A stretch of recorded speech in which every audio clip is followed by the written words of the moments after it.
the soul of a civilization rising from the sands. She, Yemen. She is Yemen, a name that carries the fragrance of incense, the aroma of coffee, and the ancient voice of the East. A land that has fallen beneath the ruins again and again, yet rises each time with the soft strength of rain. History has lost her, but history itself has brought her back again and again.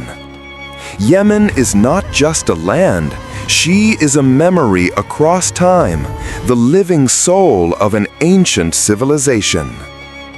Ancient roots, the kingdoms beneath the sand. In the earliest ages of the earth, when civilization was taking shape along the Nile in Egypt and between the Tigris and Euphrates in Mesopotamia, in the southern edge of the Arabian Peninsula, cradled by mountains, a new pride was being born. She was Yemen. Here, humanity learned to make the desert bloom. They carved the mountains to build irrigation channels, captured the rivers in great dams, and with that water, they raised a kingdom, Saba. The name of Saba still glows across the pages of history. They built the Marib Dam, a marvel of ancient engineering. Because of that dam, even the desert bore wheat, dates, grapes, and orchards. While other nations thirsted for water, Saba exported abundance, water, incense, and prosperity. The people of Saba believed in the power of the heavens. Their temples faced the sun, their script was carved in stone, and their songs echoed through the winds of the desert. It was a civilization where science, faith, and poetry walked hand in hand, where trade itself was a form of worship. Castle, the rise of Himyar and Hadramaut. After the fall of Saba, Yemen did not die. From her ashes rose new kingdoms, Himyar, Hadramaut, Ma'in, and Qataban. They fought, they traded, they prospered, but they were united by one unbroken love, the love for their land. Their trade routes were wonders of the ancient world. To the south lay the coasts of Africa, to the north the Red Sea, and to the east the Indian Ocean. From all directions came the caravans laden with incense, myrrh, salt, gold, silk, and spice. Yemen became the treasure house of the East. In her mountains were copper and iron. In her valleys grew dates and flowers. The people of Yemen became master builders. They laid stones upon stones without mortar, raising houses that have stood for centuries. Moon, the light of Islam, a new dawn. Time turned to the 7th century. In the north, a new light rose, Islam. The light spread swiftly across the Arabian Peninsula, and Yemen too was bathed in its radiance. Islam gave Yemen a new soul, a faith in one God. The people who once worshipped the sun now became steadfast in their belief. Yemeni artisans brought a new grace to Islamic architecture. White stone, carved wood, domes and arches, a harmony of faith and beauty. And from Yemen, a divine gift spread across the world, coffee. In the mountain terraces grew a small brown bean whose fragrance would enchant the globe. The port of Mocha became the heart of coffee trade, and Mocha coffee became a name known in every distant land. That aroma, it was Yemen's soul, carried on the winds of time.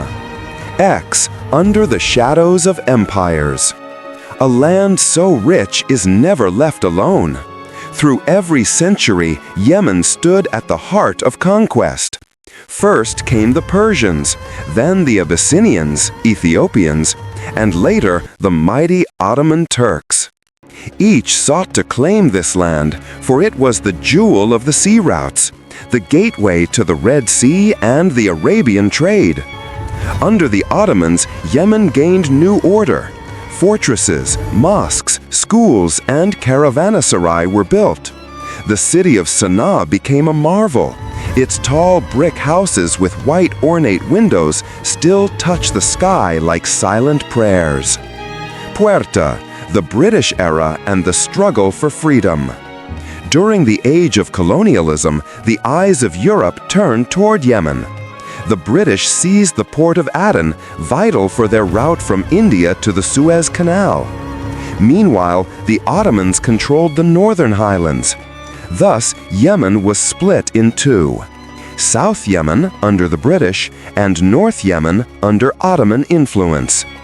Two Yemens, two souls, one touched by the modern sea, the other bound by mountain tradition. Yet both longed for the same dream: unity. After long years of struggle, South Yemen gained independence in 1967, and in 1990, North and South united, becoming the Republic of Yemen. It was a moment of destiny, a melody of reunion after centuries of division. Bam, modern Yemen, war and rebirth. But even freedom did not bring peace.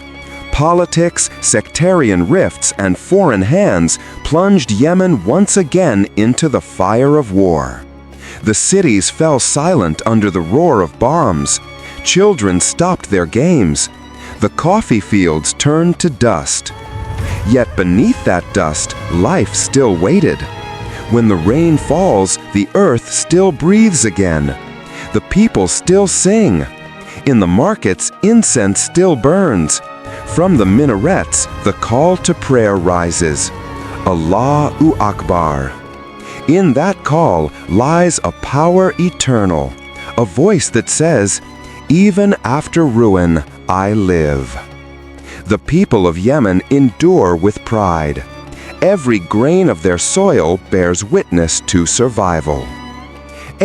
She, Yemen.